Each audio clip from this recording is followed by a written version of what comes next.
danab ayaa u daadatay kaymo ay ku dhuumaalaysanayeen horjoogayaal ka tirsan argagixisada. Haramcad ayaa soo gabagabaysay weerar ay argagixisada ku qaaday goobaha dalxiiska caasimadda. Ma ahe mas'uuliyiinta garsoorka ciidamada qalabka sida ayaa goobjoog u ahaa xukun lagu fulinayay maleeshiyaad ka tirsan argagixisada.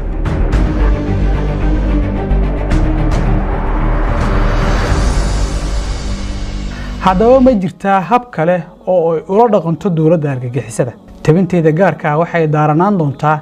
su'aashan jawaabteeda iyo weydiimo kale oo aad isweydiinaysaan. dudaye sababta uu ugu biiray al-shabaab waxay ahayd inuu ku furto aabihiis oo laga rabay wiil ay u isticmaalaan argagixisada qaska ay guud ahaan dalka ku hayaan. waxa uuna isaga tegay xirfadiisa xoogsiga ah si uu aabihii kaga xoroobo xariga al-shabaab. aniga horta daan runta ku sheego wiilgii shabaab inaan la shaqeeyo baan la jiro horta niyadii kuma soo dhacay fahanta inuu ka shaqeysanaa bay la xira xabsa la gelish waxa la yiri waxa laga rabaa wiil wax la baro oo waxbarasho la geeyo xabsa la gelishay xabsiga hadda uu ku jiriyaan meeshaan waa ku raacay sir aba xirnay ma joogin kartid meel aba ku xiran xagan tii waxaan dhaanay la jiraaya bahal fasax qasaaye waxa ku riixay saaxiibadiis ay dariska ahaayeen oo iyaga u madax jibaaliyay. waxa uu arkay inay tahay awoodda kaliya ee la dheeryahay ka mid ahaanshiyaha argagixisada. taasi ayaana asal u ah iska diiwaangelinta kooxda. aniga horta ururka al-shabaab markaan ku biiray dhalinyaro ahaan waxa waaye aniga degmada aan joogay waxaa dhalinyaro badan oo meesha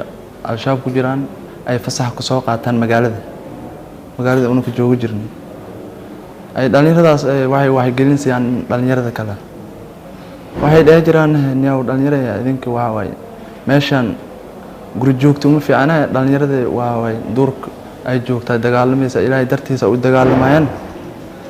waxa waaye arintaas ma ka soo qayb gashaan idinka dhalinyaratiin markaas aniga fikradaas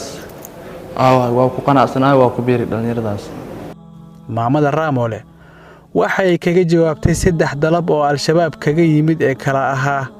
ama xoolo ama iibinta qoraga AK47 ama wiilkeeda Raamole inay ogolaato mid. laakiin Raamole waxa uu ogolaaday inuu ku biiro al-shabaab isagoo isla halagaaga heebeysta al-shabaab dhexdooda oo xilliba kis kaga qaadaya mirihii beeraha ee u baxay iyo xoolahooda magaca zakada.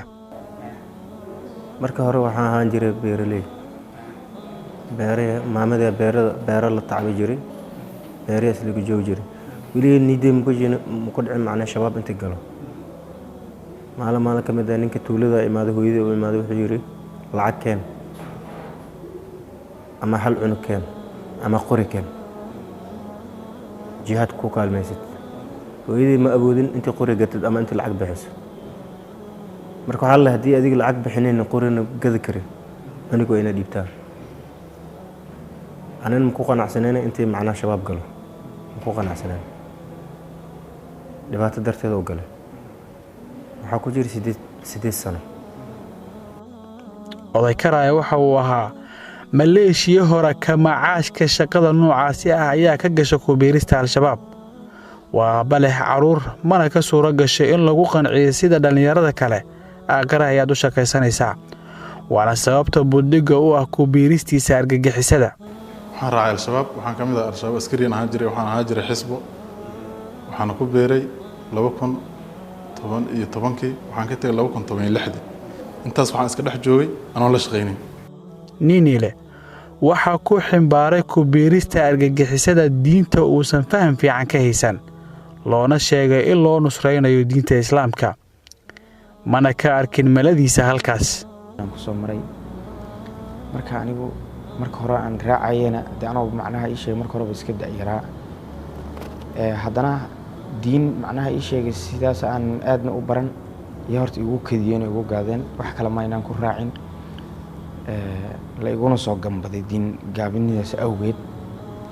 marka meesha aan tagayna diin baad baranaysaaba marka hore la igu yeeray wax aan hadda ka faa'iido ama aan bartayna habeeraatay ma jiraan.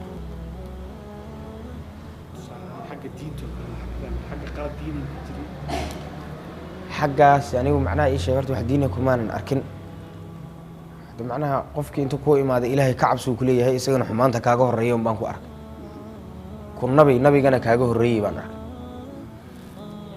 inta markaan imaado marka anigu waan fahmay wixii xaggaas ka jiray jawiga aan ku jiray iyo jawigan waa isu qiimeeyey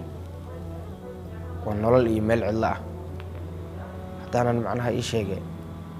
haddii ilaahay laga cabsanayo alla ka cabsi loo hadlo waa nolol iyo meel cidlo ah sababo kale oo aan ka fogeyn inahaas ayaa loogu biiraa kooxaha argagixisada ah ee al-shabaab iyo daacish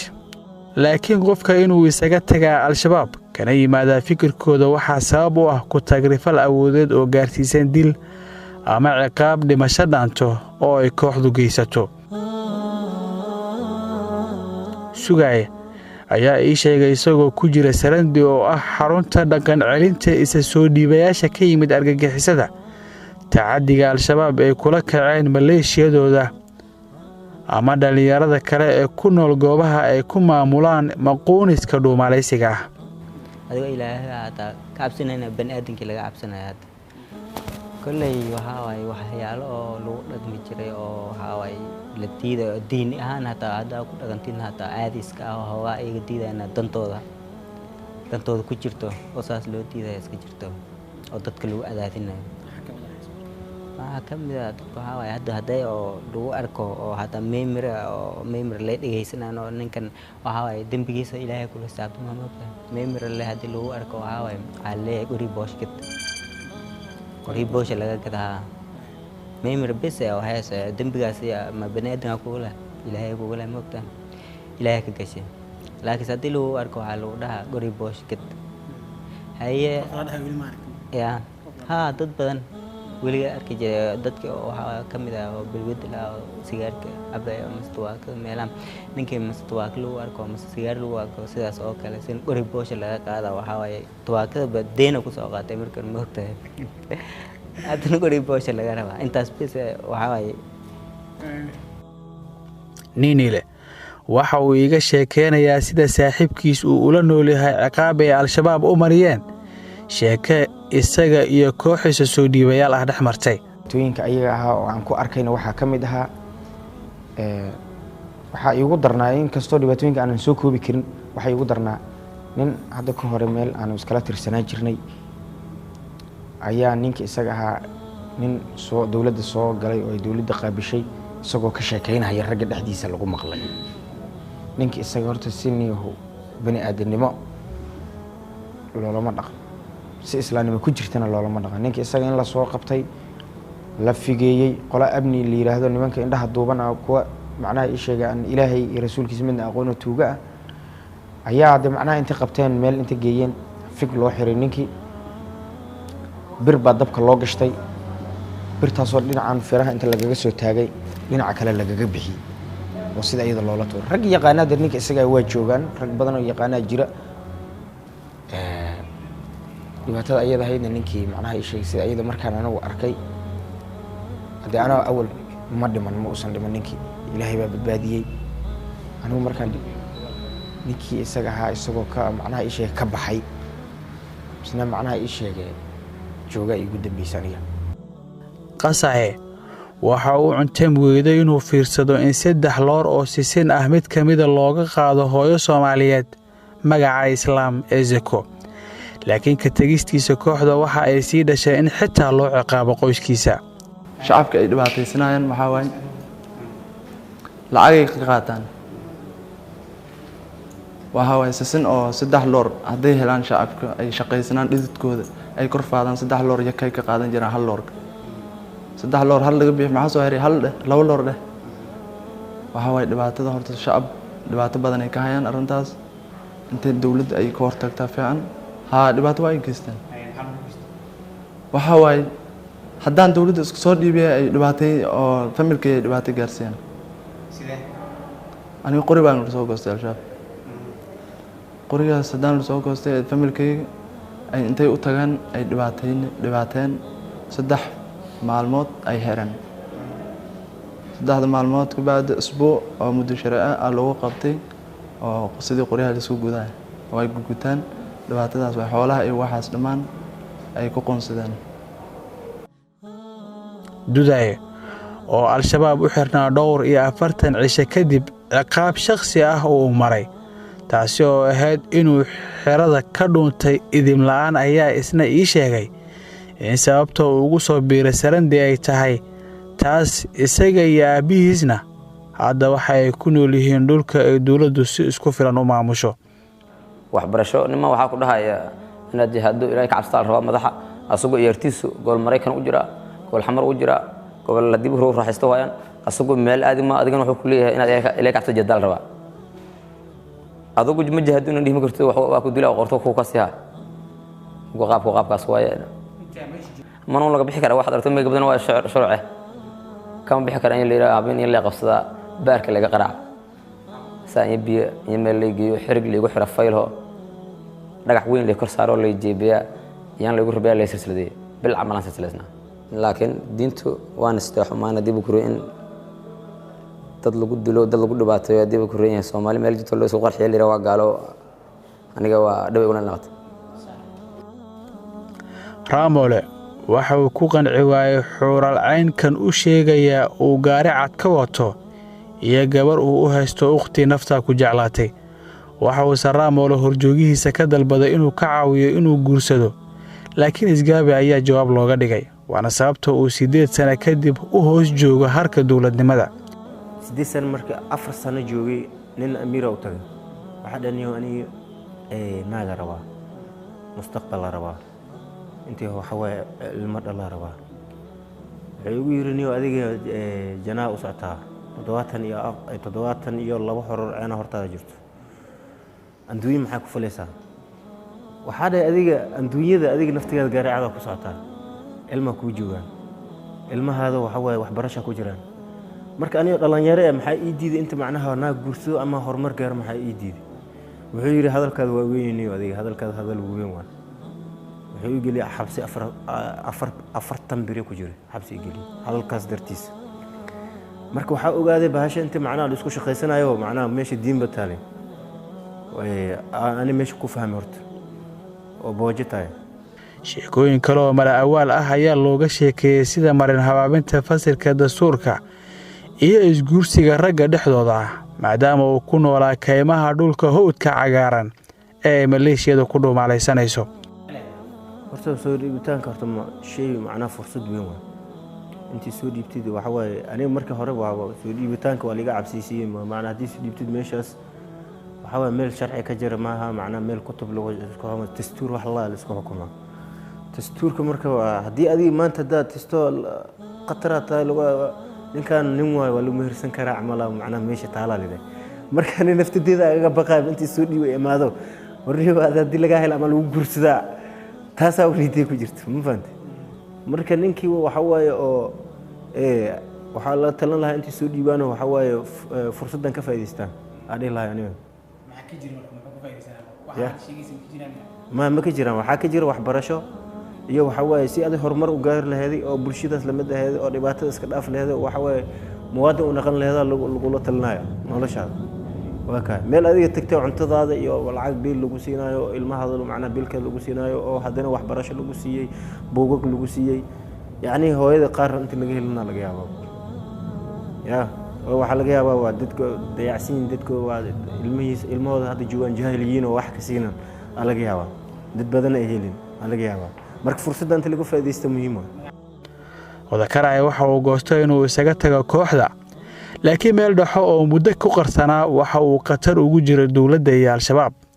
laakiin ehelkiisa ayaa ku caawiyay inuu maro nidaamka hubinta dib u midoobida bulshada waana sababta uu kaga yimid argagixisada marka waxa ugu cuslaatay inaan imaad xamar la xamar dawladda ay joogto ururka dawladna iska soo horjeeda markay ugu cuslaatay xaqana ay ka jirto dadkii fariistay in la qabanayo qaraabadii markaan wareysay dhaqan celin jirta la sheegay dhaqan celintina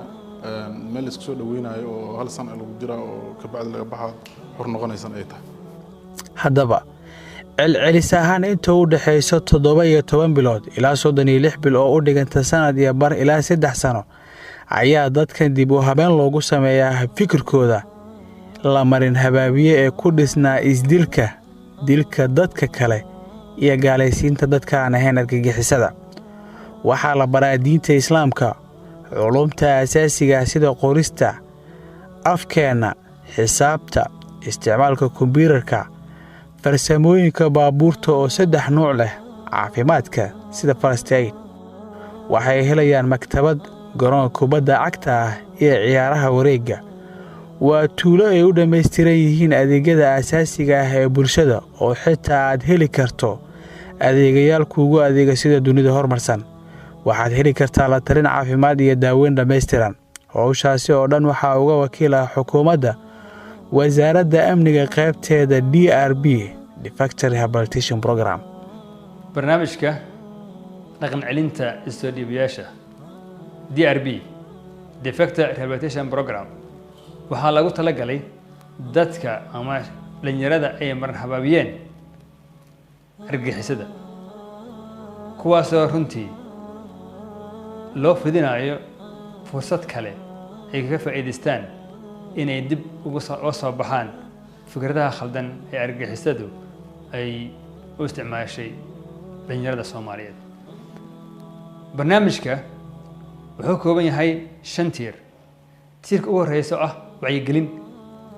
oo in la wacyigeliyo ummadii loo sheego khatarta ay leeyihiin ururka argagixisada. waxaa ku xiga reception oo ah soo dhaweyntii, in dadka la soo dhaweeyo si wanaagsan oo bil'aadnimo ay ku jirto. number 3 waxay tahay screening, oo ah qofkaani in la baaro inuu yahay in khatartiisa la baaro, inay khatartiisa yar tahay ama ay badan tahay. waxaa ku xiga dhaqan celintii, oo ah xarumihii lagu dhaqan celiyo dadkii ka yimid al-shabaab ee ah ururka argagixisada.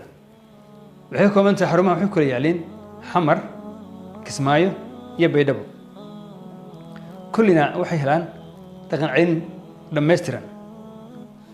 waxbarasho, caafimaad,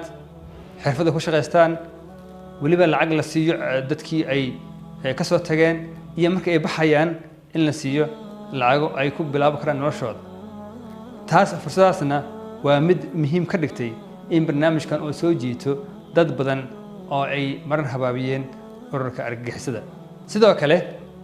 dadka fursadaha la siiyey ama la siinayo waxaa ka mid ah female-ka ama hablaha markaasi ka mid ahaa al-shabaab iyo carruurta, kaasoo iyadana lagu talagalay barnaamijyo u khaasa oo gaarsiiya heer ay dib ula midoobaan dadkoodii. waxaan rajaynayaa dadka weli ay maran habaabinayaan ururka argagixisada in ay ka soo baxaan. dowladda Soomaaliyeedna u diyaarisay qaabkii ay u soo bixi lahaayeen iyo nolol ka fiican midda ay hadda ku jiraan. waxaan rajaynayaa in dad badani ay ka faa'iideysan doonaan fursaddan. waxaan mahad celinaynaa dowladda Soomaaliyeed iyo dowladda saaxiibada nahay ee ka dhigay barnaamijkan mid guul leh.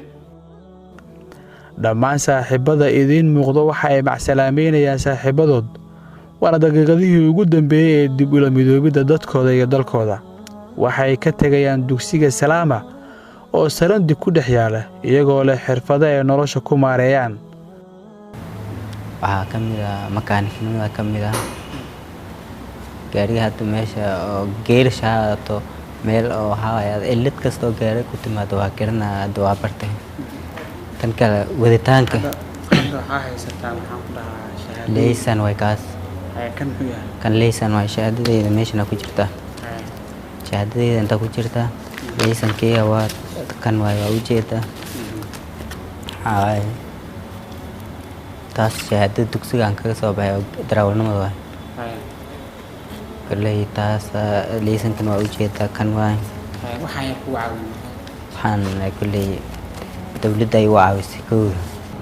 waxaan bartay waxyaabo badan aan bartay. horta ugu horeyn haddii aan kuu bilaabo, markaan inta imaanayo horta anigu maanan aqoonin qoraalka farta Soomaaliga. si afka Soomaaliga looga hadlo waan aqaan, laakiin qoraalka Soomaaliga uu dhibahayay. waxbarasho kale iska badaay.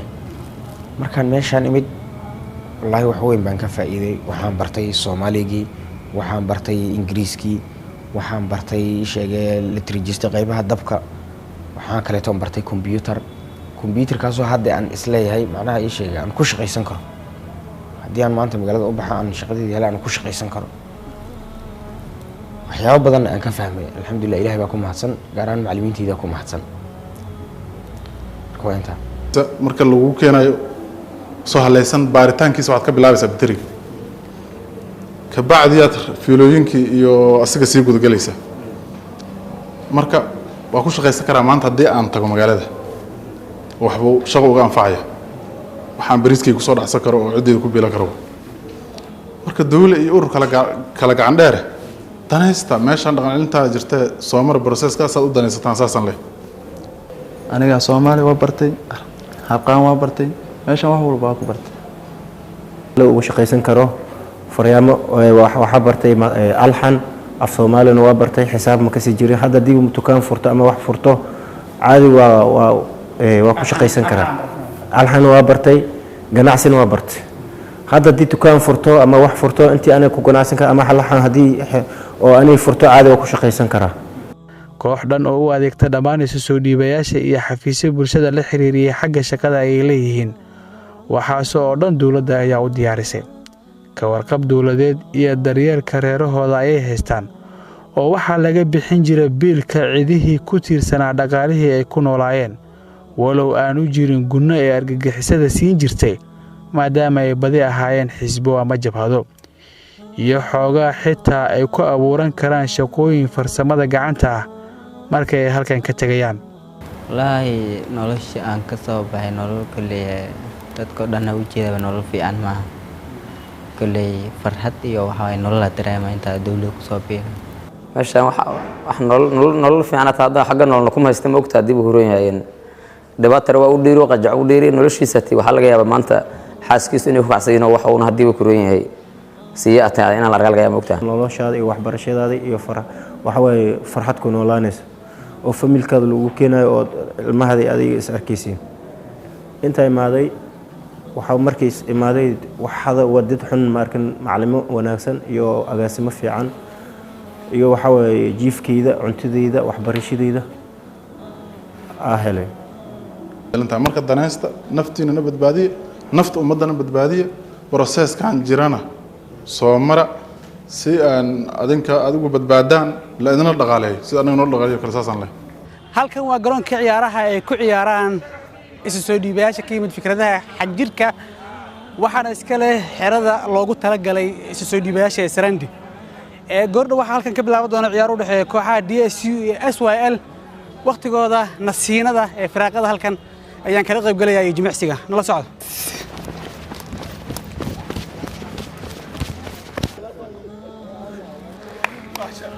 ciyaar caadi isku soo laba kala hadii wax ka horeey jirin ya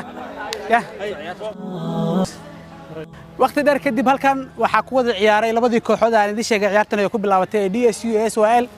waqtiga loogu talagalay ciyaarta labadaba waxa way isku mari waayeen, laakiin markii dambe waxay isugu tageen rigooro. sidaas darteedna waxay ciyaartu ku soo gabagabowday 4-3, waxaana ku badisay 4 kooxda SYL. DSU ayaa sidaas ku hartay. macasalaam. marka uu dhammaysto qofka xilliga dib u habeyntiisa togan, waxa uu sii jeclaystaa sii joogista xeradan. waxa uu leeyahay ilaalo gaar ah oo si dhow ula socota dhaqdhaqaaqiisa, hubinta bulshada inuu amni kula noolaado oo kale. inta uu ku jiro xeradan qofka isu soo dhiibaha waxa uu heli karaa xiriirka reerkiisa, la socodka dhacdooyinka dalka, fasax dabayaaqada toddobaadka mar, iyadoo oo ay la jirto ilku haynta booliiska.